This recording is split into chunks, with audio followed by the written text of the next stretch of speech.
내가 내 파수하는 곳에 서며 성루에 서리라. 그가 내게 무엇이라 말씀하실는지 기다리고 바라보며 나의 질문에 대하여 어떻게 대답하실는지 보리라 하였더니 여호와께서 내게 대답하여 이르시되 너는 이 묵시를 기록하여 판에 명백히 새기되 달려가면서도 읽을 수 있게 하라. 이 묵시는 정한 때가 있나니 그 종말이 속히 이르겠고 결코 거짓되지 아니하리라. 비록 더딜지라도 기다리라. 지체되지 않고 반드시 응하리라. 보라, 그의 마음은 교만하며 그 속에서 정직하지 못하나 의인은 그의 믿음으로 말미암아 살리라. 급한 환자가 생겨서 119에 전화를 했더니 아무리 기다려도 구급차가 오질 않는 겁니다. 그럴 때 심정이 어떨까요?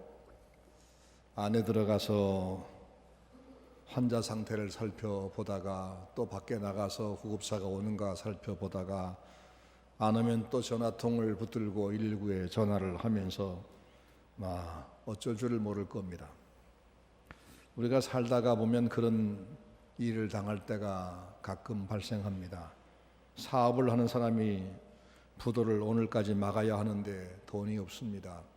다행히 돈을 빌려주겠다는 은행이 있어서 전화를 했더니 소식이 없습니다. 아직 결제가 나지 않았다는 겁니다.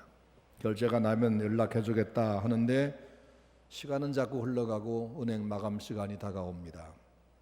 그때 심정이 어떨까요? 피를 말리는 시간이 될 겁니다. 오늘 본문 말씀 보면 하나님의 응답을 그렇게 기다리는 한 사람이 있습니다. 하박국입니다. 내가 내 파수하는 곳에 서며 성루에 서리라. 그가 내게 무엇이라 말씀하실는지 기다리고 바라보며 나의 질문에 대하여 어떻게 대답하실는지 보리라. 하나님의 응답을 간절하게 기다리는 한 사람입니다. 그가 왜 그렇게 안절부절 못했을까? 자기 사업이 부도나게 생겨서가 아닙니다. 자기 가족 중에 지금 급한 중환자가 발생해서도 아닙니다. 하나님 백성이라고 자부하던 이스라엘 민족 가운데 말도 안 되는 현상들이 벌어지기 때문입니다. 제사장들이, 레위인들이, 법관들이, 방백들이 모두가 하나님 말씀을 다 버리고 자기 이익을 위해서만 일하고 있습니다. 그런데도 자책하지도 못하고 위기의식을 못 느낍니다. 선지자 하박국은 하나님 백성이란 사람들이 하나님의 도성이란 이 예루살렘이 이렇게까지 타락했는데 하나님 왜 그냥 두고만 보십니까? 제발 좀 어떻게 손대주세요 라고 하나님 앞에 기도를 하셨습니다. 1장에 나옵니다. 그런데 하나님의 응답이 하박국을 더욱 당황하게 했습니다. 뭐라고 말씀하는가 하면 내가 이스라엘의 죄악을 절대로 그냥 두지 않겠다. 내가 저 악한 민족 바벨론을 불러들여서 너희 나라를 다 망하게 하고 너희 백성을 짓밟아 자기 나라로 끌고 가서 70년 동안 포로로 부려먹게 하겠다. 그 말을 들은 하박국은 더욱 겁이 났습니다. 하나님, 그럴 수가 있습니까? 아무리 이스라엘이 악해도 저 하나님 알지도 못하는 이방인보다는 10배 나을 텐데 어떻게 그 더러운 그 나쁜 바벨론 시켜서 이스라엘 백성을 징치한단 말입니까? 그건 안 됩니다. 그리고는 하나님 앞에 용서를 좀 해달라고 기도를 합니다. 하박국은 어디서 응답을 기다리느냐 하면 파수하는 성루라고 했습니다. 성루는 적군이 쳐들어오는 것을 망보는 곳이지요. 하나님께서는 한번 말씀했으니까 그대로 할 테니까 틀림없이 바벨론 군대가 밀고 올 텐데 언제 올 건가? 그 바벨론이 밀고 오면 내가 그때 뭐라고 무슨 일을 해야 되는가? 참 기가 막히고 답답해서 그 성문에 올라가 하나님 앞에 제발 좀 어떻게 해달라고 기도하면서 응답을 기다립니다. 드디어 응답이 왔습니다. 오늘 2장 2절 말씀입니다. 여호와께서 내게 대답하여 이르시되 너는 이 묵시를 기록하여 판에 명백히 새기되 달려가면서도 읽을 수 있게 하라. 이 묵시는 정한 때가 있나니 그 종말이 속히 이르겠고 결코 거짓되지 아니하리라. 비록 더딜지라도 기다리라. 지체되지 않고 반드시 응하리라. 무슨 말씀일까요? 우선 판에 새기되 명백히 새겨 달려가면서도 읽을 수 있게 해라, 이 말씀. 고속도로에 가다 보면은 도로 표지판이 많은데 크게 선명하게 써놓았기 때문에 시속 100km 이상으로 달려가면서도 표지판을 볼 수가 있지요. 내 말을 모든 사람이 다 알 수 있게 하라, 그 말입니다. 그 말씀의 내용이 뭐냐 하면, 나는 이스라엘을 용서하지 않아. 절대로 용서하지 않고 치료하지 않고 그 벌대로 벌을 줄 거야. 그런데 그들을 아주 멸망시키지는 않고 나중에 반드시 회복시켜 줄 거야. 그 때가 너희들이 생각하기에는 꽤 긴 세월이어서 하나님은 약속을 잊어버렸나, 우리를 버렸나 할 수 있겠지만, 내가 틀림없이 때가 되면 너희를 구원할 거야. 그러니까 비록 더뎌도 기다려. 그리고 기다리면서 나를 바라보고 믿음으로 살아, 이 말입니다. 여기 중요한 것은 더딜지라도 믿음으로 살며 기다리라 하는 말씀입니다. 그러면 하나님의 약속이 반드시 이루어진다. 틀림없이 이루어진다는 겁니다. 사람들이 생각하기를 국가가 법을 잘 만들면 세상에 죄가 줄어들 거다. 그리고 정의도 실현될 거다라고 생각합니다. 그래서 우린 국회의원 선거에 굉장히 비중을 둡니다. 대통령을 잘 뽑으면 나라가 잘 될 거다 생각도 해봅니다. 하지만 그 기대가 이루어진 적은 없었습니다. 세상에 어떤 나라도 완벽한 법을 만들지 못하기 때문이고, 또 그런 법을 혹 만든다고 해도 사람들은 그걸 지키지 않기 때문에 그렇습니다. 이스라엘은 이상적인 나라였습니다. 세상 어떤 나라도 만들지 못한 완벽한 법을 가지고 있었습니다. 그 법이 하나님이 주신 율법이라는 거였습니다. 그런데 그렇게 완벽한 법을 가진 그 민족도 망했습니다. 왜지요? 그 마음속에 있는, 인간의 마음속에 꿈틀대는 죄성이 밖에 있는 법을 이기기 때문입니다. 법보다 강하기 때문입니다. 그렇게 완벽한 법을 가지고 있는 그런 제도 속에 있는 이스라엘도 망했다면 세상에 죄 때문에 망하지 않을 나라가 사실은 없습니다. 그러면 이제 이 망하는 이스라엘, 망하는 인류에게 소망이 뭐냐? 더 큰 법, 더 새로운 법, 이게 있어야 되는 것이 아니라 사실은 법보다 강하신 분, 사람의 죄성을 고칠 수 있는 분, 그 강하신 누가 오셔서 도와주는 것밖에 없습니다. 그게 바로 인류의 구주입니다. 세상의 모든 죄와 악은 하나님과 우리 사이가 틀어진 데에서 발생했습니다. 나무와 풀들은 태양빛을 보지 못하면 자라지도 못하고 열매도 맺지 못합니다. 그래서 그것은 심어만 놓으면 태양을 보려고 가지가 위로 올라갑니다. 사람들은 항상 하나님의 얼굴을 보며 그 은혜를 받아야 바르게 살고 힘있게 살 수 있는데, 사람들이 하나님을 등진 것, 이런 상태에서는 구원이 없습니다. 인간다운 삶을 살 수가 없는 법입니다. 맨 처음에 하박국은 하나님 앞에 항의했습니다. 왜 이 백성이 이렇게 범죄하는데 가만두십니까? 하나님의 법의 집행이 강화되면 나라가 바로 잡힐 겁니다. 순진한 생각이지요.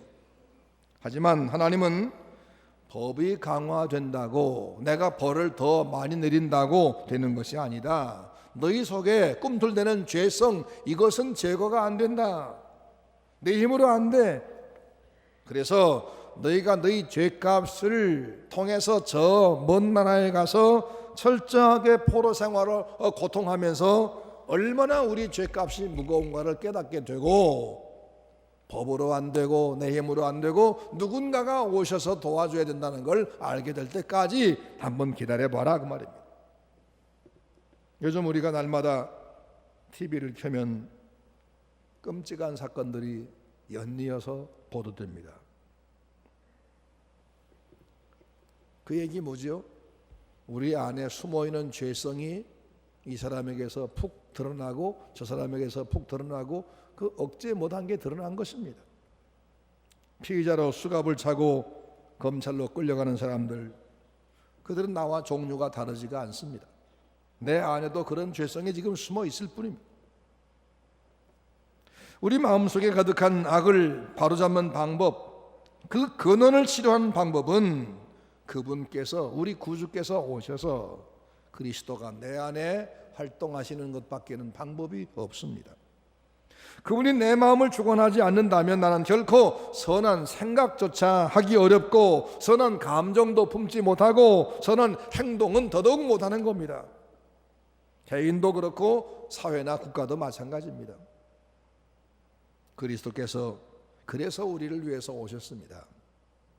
그분이 우리 위해 죽으셨습니다. 이제 예수 그리스도가 나를 대신해서 내 죄값을 갚아주려고 죽었다는 것을 믿고, 주님, 내가 주님을 믿습니다, 내 주님이 되어주세요 하면 하나님이 그 사람 안에 오셔서 그 사람의 죄성을 그걸 제어하고 제압하고 그를 다스릴 때, 그때만 비로소 우리가 하나님의 법을 따라 살 수가 있게 되는 것이에요.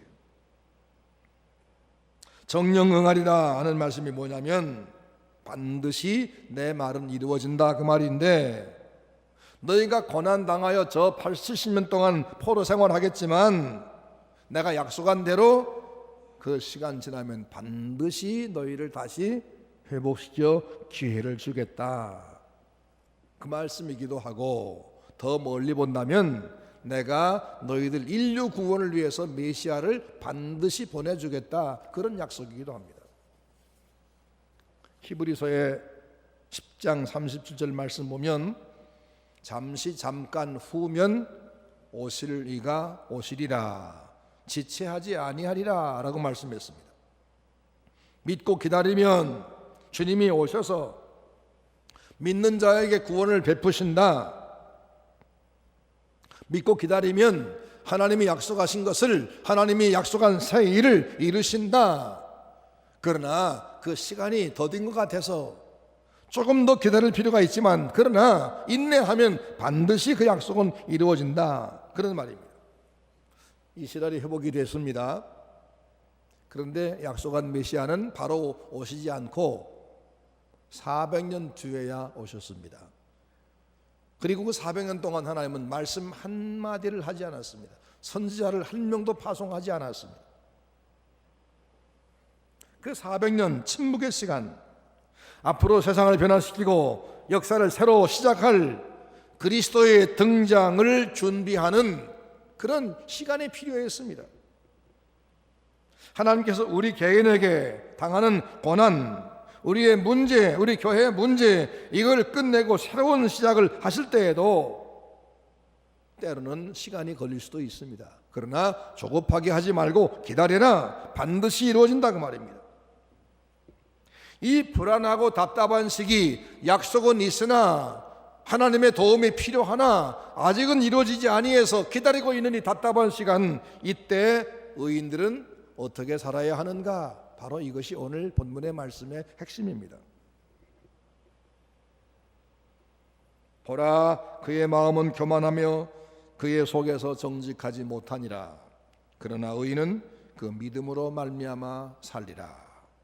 답답하고 불안한 시기에 사람들은 그 어려움을 이겨내 보려고 누구는 교만해보고 자기를 막 그냥 주장해 보기도 하고, 누구는 남들을 속여 보기도 하고 사기치기도 하고, 그럴지라도 의인은 묵묵히 하나님의 말씀을 믿고 믿음으로 사는 법이다라는 말입니다.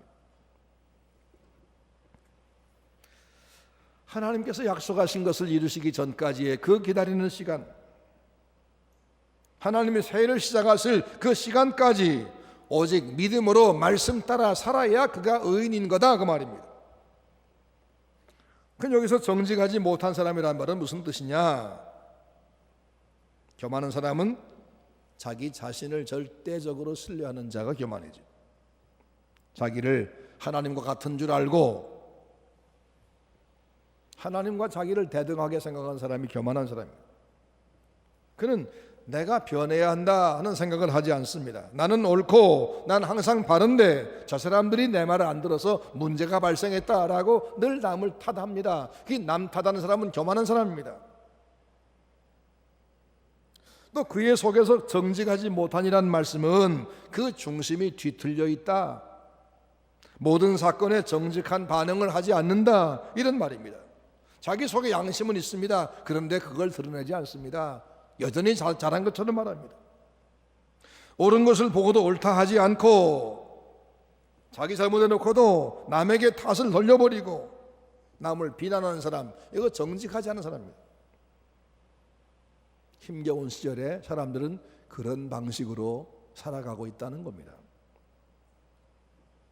이런 사람들은 예수 믿어도 앞으로 가는 게 아니라 뒤로 가는 겁니다. 뒤로 가는 거. 히브리 10장 38절 말씀, 오직 나의 의인은 믿음으로 말미암아 살리라. 또한 뒤로 물러가면 내 마음이 저를 기뻐하지 아니하리라. 우리는 뒤로 물러가 침륜에 빠질 자가 아니요 오직 영혼을 구원함에 이르는 믿음을 가진 자니라.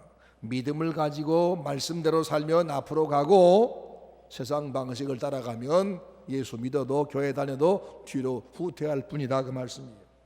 침륜, 침체, 이것은 하나님의 말씀을 사용해서 그 말씀대로 생각하고 판단하고 행동하는 것이 아니라 자기의 경험, 자기 판단, 자기 자존심, 자기 교만, 이것을 사용해서 판단하고 행동하는 사람, 이게 바로 교만한 사람입니다. 그런 사람은 후퇴만 할 뿐이다. 시편 42편 5절 말씀 보면 내 영혼아 어찌하여 내 속에서 낙심하며 어찌하여 내 속에서 불안해하느냐라는 말씀이 나옵니다. 낙심하고 상실한 그 마음 그대로 방치해 두고 있으면 결국 뒤로 물러가 나중에 저 낭떠러지 떨어져 버립니다. 자기가 엉터리인 것을 인정하지 않으니까 정직하지 못한 것이고, 하나님 앞에 잘해보겠다 다짐해놓고도 여전히 옛 습관대로 하니까 정직하지 못한 겁니다. 이들은 전진한다고 하지만 사실은 뒤로 가고 있습니다. 우리는 지금 힘겨운 시대를 삽니다. 사회 형편도 옛보다 더 어렵습니다. 경제도 그렇습니다. 가정 형편도 그렇습니다. 그리고 우리 교회 사정도 그렇습니다. 아니, 한국 교회 사정은 더더욱 그렇습니다. 이 힘겨운 시대를 살아야 하는 우리는 오늘 본문에서 어떻게 살아야 의인다운가를 배울 수 있습니다. 내가 의지할 때라고는 하나님밖에 없다는 걸 알고 하나님 앞에 왔는데도 나의 모순과 어리석음을 인정하지 않고 하나님의 전능하신 말씀을 꽉 붙들고 그대로 하지 아니하고 여전히 자기 생각, 자기 판단, 자기 습관대로만 살면 그건 의인이 아닙니다. 하나님 백성이 아니라는 겁니다. 그래서야 무슨 문제가 해결되겠으며, 그래서야 아무리 기다려봐야 약속이 그에게 해당되겠습니까? 세상 사람들은 죄악을 밥 먹듯이 먹고 마시며 삽니다. 믿음 약한 신자는 자기를 방임한 채로 세상 사람을 그냥 따라 삽니다.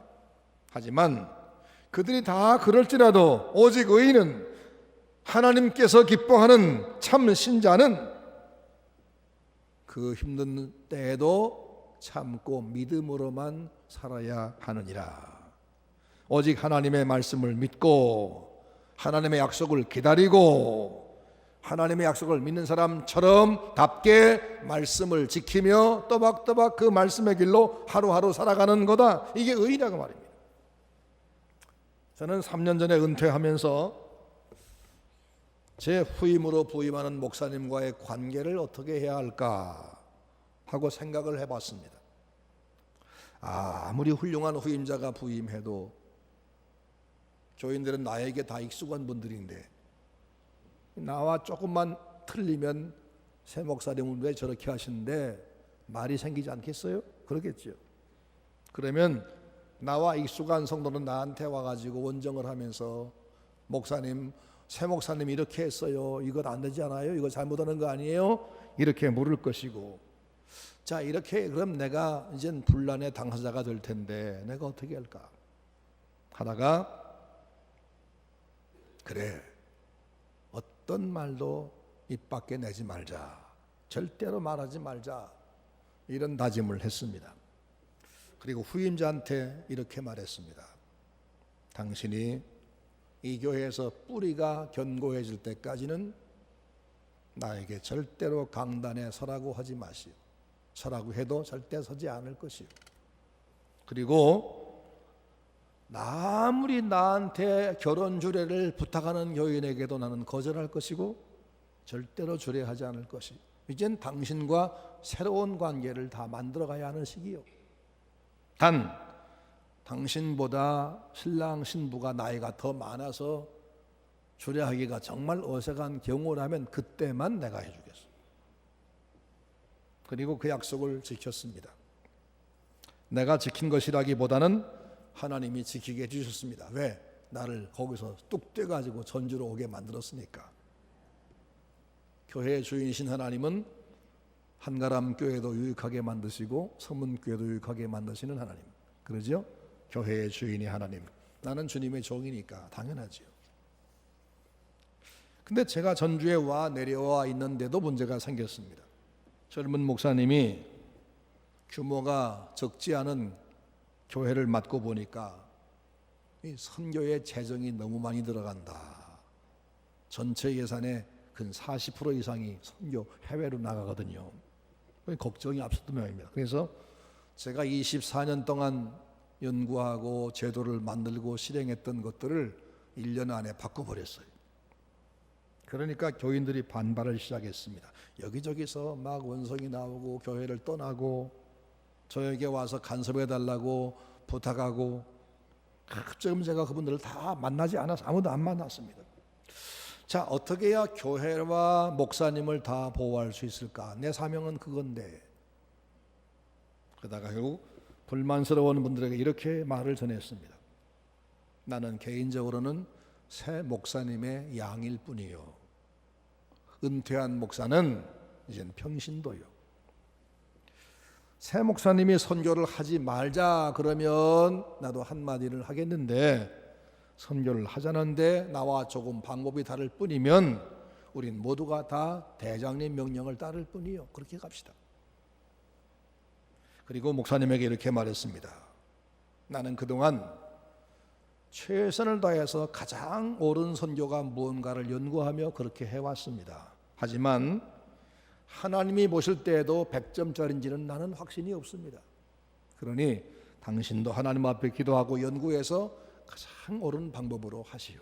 그러면 나는 철저하게 목사님 편들 겁니다.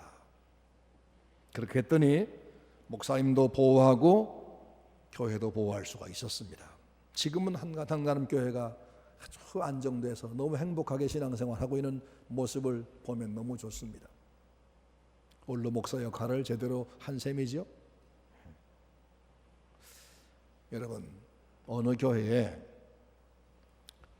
아주 훌륭한 목사님이 부임해서 정말 말씀대로 가르치고 온 교회를 어버이같이 사랑하면서 그렇게 이끌어가면 교회는 더할 나위 없이 행복해집니다. 그 교회는 파당도 없고 사고도 없습니다. 사고가 생겨도 금세 수습이 됩니다. 근데 그 새로 부임한 목사님이 조금만 이상한 일을 하면 당회는 자동적으로 두 쪽으로 쫙 갈라집니다.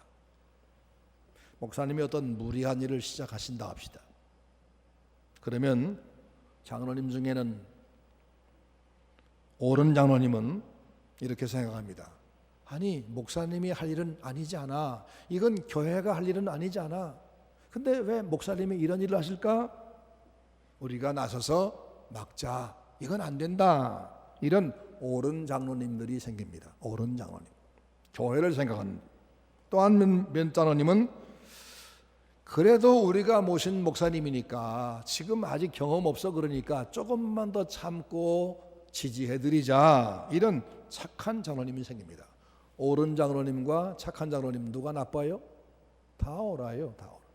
그럼 문제는 어디서 왔어요? 목사에게서 온 거죠. 그래서 제가 평생 목회한 결론이 뭐냐면 교회의 모든 문제는 목사에게 있어요. 목사님 한 분이 잘 들어오는 것이 교회 전부예요. 교회 전부예요.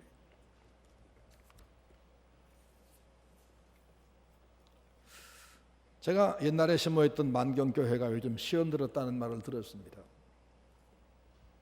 수습하기가 어려울 만큼 문제가 심각해졌다는 말 들었어요. 제가 30여 년 전에 32년 전이네요. 부임했을 때도 제 앞에 두 분 목사님이 연거푸 실수를 해서 교회가 쑥밭이 된 상황이 있는데 부임한 지 한 주인가 두 주 만에 어떤 여집사님이 나를 찾아오더니 지난번 목사님의 비리를 고조할 미조할 나한테 다 얘기를 시작하는 겁니다. 그게 당장에 입을 막고 내쫓았습니다.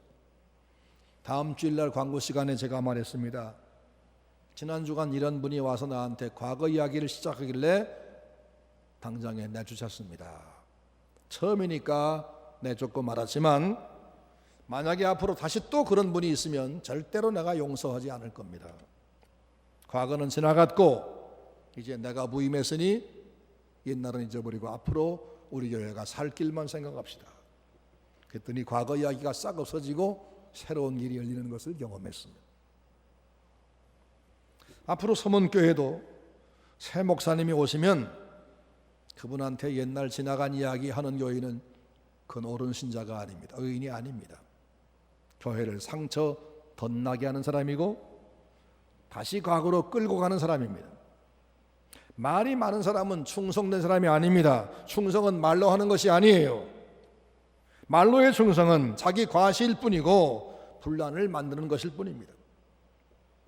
20절 말씀, 마지막 절 말씀 보면 오직 여호와는 그 성전에 계시니 온 땅은 그 앞에서 잠잠할지니라 그랬어요. 무슨 맥입니까? 하나님의 교회의 주인인데 네가 왜 설치냐? 조용히 입 다물어, 그 말씀이에요. 마태복음 1장 19절 말씀 보면 마리아가 요셉과 약혼한 상태에서 잉태가 됩니다. 약혼자 요셉은 깜짝 놀랐습니다. 아니 순결한 처녀인 줄 알았더니 아니 언제 누구하고 사이에서 아기를 뵌 거야. 그래서 어떻게 할까 하다가 거기 써있기를 요셉은 의로운 사람이라 이를 드러내지 아니하고 가만히 끊고자 하여 생각할 때에 라고 되어 있어요. 그러니까 의인이 누구예요? 자기한테 정말 치명적인 어려움이 와도 그것을 말로 떠벌리고 사람을 내 편 만들려고 해서 그걸 풀려고 하는 것이 아니라 가만히 기도하며 하나님 앞에 물어서 처리하는 자가 의인이라 그 말입니다. 의로운 사람은 조용히 덕스럽게 이 일을 처리한 사람입니다. 이제 우리 서문교회 당면한 얘기를 합시다. 청빙위원회가 김석호 목사님을 후보로 소개했습니다. 지난 두 주간 오셔서 시간 말씀드렸기 때문에 여러분 다 그분 설교를 들었고 그분의 모습을 보았습니다. 이제 공동회에 통한 여러분의 선택만 남은 상태입니다. 어떤 성도님은 이제 그분을 보고는 야 정말 훌륭하시다 라고 하는 분도 있을 것이고 또 어떤 분은 반대로 아 그분 참 문제가 있어 보여 라고 할 수도 있을 겁니다. 그동안 담임 목사님 문제로 겪은 고통이 남다른 교회이기 때문에 이번에는 목사님을 잘 모셔야 된다 이런 생각 때문에 생각들이 많을 겁니다. 여러분 다 그러겠지요. 얼마나 생각이 많겠습니까? 자 그럼 이제 어떻게 할까요? 이분이 무엇이 안 좋더라 무슨 문제가 있다더라 라고 말하고 다녀서 퍼뜨려서 교회를 어수선하게 한 사람은 의인이 아닙니다. 교회 사랑하는 것이 아닙니다. 이 목사님이 최고다 이분 다 찍자 운동하는 것도 이것도 옳은 태도가 아닙니다. 조용하게 자기 생각만 정리하고 기다리다가 공동회의 날짜가 정해지고 그날이 와서 회의가 열리면 무기명 투표로 하게 되어 있으니까 자기 의견만 정확히 표시하면 되는 겁니다. 청빙위원들이 그분을 꼭 하자고 강요하는 게 아니에요. 청빙위원들은 하나님의 뜻을 다 완전히 아는 사람들이 아니지요. 다만 지금까지 여러분들을 쭉 만나보니 이분이 그래도 우리 교회에 합당해 보인다라고 여러분에게 추천한 것뿐이에요. 그러니까 이제 우리 교회의 최고 결정기관인 공동의회에서 여러분이 다 모여가지고 투표해서 3분의 2 이상의 찬성을 받으면 이분이 바로 하나님 보내신 그분이구나 라고 쌍수들어 환영하고, 반대표를 던진 분도 생각을 싹 바꾸어서 협력하면 되는 거고, 만약에 그렇지 않고 찬성표가 3분의 2가 안 나온다 그러면 이분이 아니었구나 하고는 청비위원에게 또 부탁하는 겁니다. 그동안 수고 참 많이 했지만 죄송하지만 이런 어쩝니까? 한 번 더 수고해 주세요라고 부탁하고, 우리가 기도를 잘못했으니까 더 열심히 하겠습니다. 그렇게 하면 되는 거 아닙니까? 그렇게 조용히 하나님의 뜻을 찾아가는 게 의인들이라고 말입니다. 성도 여러분들이 개인적으로 판단해서 이분의 인격과 이분의 말씀이면 내 영혼이 살 수 있겠다 생각하면 동그라미를 치면 되고, 이분의 인격과 이분의 말씀 가지고는 안 되겠다 생각되면 가위를 치면 되는 겁니다. 말하는 것이 아닙니다. 누구와 상의하고 누구의 의견에 휩쓸려 가고 누구를 선동하려고 하고 이것이 아닙니다. 조용히 자기의 믿음과 양심에 따라서 투표를 하고 나면 하나님은 각 사람의 마음을 움직이고 그 움직이신 그 표 결과를 통해서 하나님의 뜻을 우리가 찾는 것이에요. 이게 장로의 주의예요. 하박국 선지자 시대는 모든 게 불안했습니다. 미래가 불안했어. 어떻게 해야 될까요? 도망칠까요? 서문교회가 힘든 과정을 겪었습니다. 교회를 떠날까요? 아니에요. 아닙니다. 하나님을 붙들고 말씀하신 대로 믿음으로 오늘 하루하루를 사는 겁니다. 역사상 교회가 힘들었을 때는 언제냐? 의인은 오직 그 믿음으로 말미암아 산다, 이 단순한 말씀을 잊어버렸을 때입니다. 그래서 말씀 대신에 종교 의식으로 대체하고 믿음 대신에 인간의 착한 행실이 그 자리를 차지해버리고 하나님 말씀을 버리고 세속적인 방법 택할 때 교회는 다 타락해버리고 말았습니다. 그러나 시련과 역경 중에도 의연하게 서서 하나님의 약속을 믿고 믿는 사람답게 말씀 따라 하루하루 살아가는 것, 이게 바로 의인의 삶이고, 그렇게 되면 다시 회복이 됐습니다. 사랑하는 서문 성도 여러분, 우리 이 힘든 고비를 믿음으로 삽시다.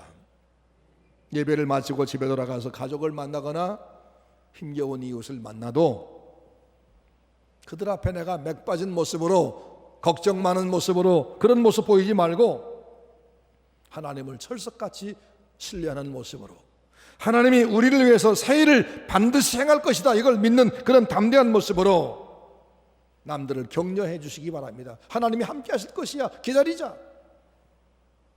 그러면 자신도 힘이 되고 남들도 도울 것입니다. 남들이 하는 것 바라보고 꼴이 보기 싫어서 원망하거나 욕하지 말고, 하나님께 대해서 불평하지 말고, 오직 나는 하나님의 말씀을 지킨다, 말씀대로 내가 하루하루 산다, 그래서 내가 사람을 향해서는 입을 다물고 하나님 앞에만 입을 열겠다. 이게 바로 의인의 삶이에요. 우리는 죄인입니다. 우리는 사실상 악인입니다. 그런데 과분한 은혜로 예수님이 우리 죄를 용서해 주신 덕분에 의인이란 이름을 얻었습니다. 솔직히 죄인인데 어쩌다가 주의 은혜로 의인 된 사람이 되면, 그러면 이제 의인 됐으면 의인답게 살아야 하지 않겠습니까? 의인다운 삶이 뭐라고요? 입을 다물고 하나님의 약속을 믿고 기다리면서 따박따박 하나님 말씀 따라가는 겁니다.